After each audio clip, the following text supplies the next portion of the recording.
गुरुदेव, जीने का मन नहीं करता। कभी कभी इतना दर्द होता है, मन करता है सब छोड़ छाड़ कर इस दुनिया से हमेशा के लिए चली जाऊं। इस दर्द से कैसे निकलूं? मरना मेरे हाथ में नहीं और जीना मैं चाहती नहीं। अच्छा हुआ ये समझ लिया, मरना मेरे हाथ में नहीं है। जीवन की ऐशना भी छोड़ोगे तो मस्त हो जाओगे। हमें जीना है, मुझे ये चाहिए वो चाहिए। तुम्हारी चाह ही तो तुम्हें दुख करता है, चाह ही तो तुम्हें दुखी करता है। तो चाह को झाड़ो, खाली हो जाओ। बोलो भगवान जैसे तुम रखो ऐसे मैं रहूँगा। चलो सूली पे चढ़ा रहे हो, चढ़ा दो, तू मेरे साथ हो। इतना भाव भी हो जाए, वो दुख प्रेम में बदल जाए, वो दुख आनंद में बदल जाए। ऐसा कौन सा दुख तुमको देखे? ये सब गब्बर सिंह है भाई, हर दुख गब्बर सिंह। बच्चों को घबराते ना, जो डराते थे कि नहीं, देखो गब्बर सिंह आ जाएगा, देखो देखो वहां आ जाएगा, खाना खा लो जल्दी। इस तरह से तुम्हारी चेतना को सत्य की अनुभूति करने के लिए कष्ट आते हैं जीवन, और कोई भी कष्ट हमेशा बनी नहीं रह सकता, चला जाता है। और वो जल्दी चले जाए इसके लिए तो योग साधना ये सब इसीलिए तो है। योग का उद्देश्य है ये। किसी ने पूछा पतंजलि जी से योग किस लिए करना है? वो बोले हेयम दुख अनागतम, जो दुख की जो मूल है, जो आने वाला है अभी आया नहीं, उस दुख को रोकने के लिए योग कर। शारीरिक दुख हो सकता है, मानसिक दुख हो सकता है। आज दुनिया में 1/3 लोग मानसिक पीड़ा से परेशान है, तो इससे बाहर निकलने के लिए इतना ये सब ध्यान करे, प्राणायाम की क्रिया करो। अब लोग समझने लगे। अब देखो सब गवर्नमेंट दफ्तर में बोलते हैं कि योगा टाइम थोड़ी देर के लिए दे देते, छुट्टी भी। कहीं योग वहां बैठ के तुम डेस्कटॉप योगा कर सकते हो। ये पहले कभी तुम कल्पना भी नहीं कर सकते थे, ऐसा हो भी सकता है ना। आज देखो सब लोग करते हैं।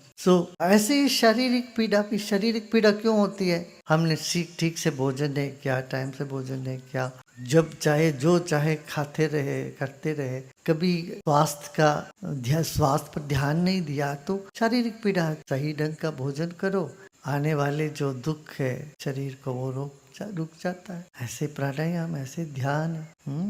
और कुछ तो आते भी हैं दुख, वो तुम्हें मजबूत करके जाते हैं। कहीं ना कहीं तुम उससे एकदम मजबूत हो जाते हो। इतना जान लो, कोई भी दुख तुम्हें मिटा नहीं सकता। गुरुदेव, एक भक्त का लॉन्गिंग तो दिख जाता है, पर भगवान तो हमेशा मस्त और खुश ही दिखते हैं। उनको लॉन्गिंग होता है क्या? चलो लॉन्गिंग भी मैंने कहा ना, उसी दिन भी कहा था मैंने कि तड़प प्रेम का ये अंग है। तड़प ही ईश्वर है। तड़प है तो बहुत क्रिएटिविटी आ जाएगी तुझमें। गुरुदेव, दोस्ती और प्यार में से किसी एक को चुनना पड़े तो ऐसी परिस्थिति में क्या करूं?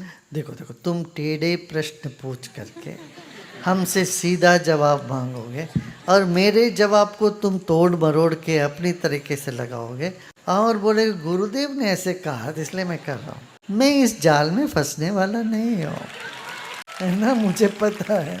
एक बार हम जा रहे थे एयरपोर्ट। अब वो क्या, कुछ लोग आखिरी मिनट में प्रश्न पूछते हैं। आखिरी मिनट माने कहीं जा रहे होते हैं, उस वक्त पूछना मैं ये करूँ। तो ऐसे एक व्यक्ति हमसे पूछे, वो हमसे ऐसे दिखे, इज दिस नेसेसरी करके पूछे, इज दिस नेसेसरी, अपनी अंगूठी दिखा के, इज दिस नेसेसरी। मैंने देखा, मैंने कहा नॉट नेसेसरी, ऐसे नॉट नेसेसरी। कोई उसमें कुछ रत्न लगा के एक अंगूठा था, हीरे का अंगूठा है उसको। मैंने सोचा ये अंगूठा पूछ रहे, अंगूठे की क्या जरूरत है, कोई जरूरत। और मैं न्यूयॉर्क पहुंचता हूँ, दूसरे दिन उसकी पति का फोन आता है मेरे पास, गुरुदेव आपने मेरे पत्नी को डाइवोर्स देने के लिए बोला है।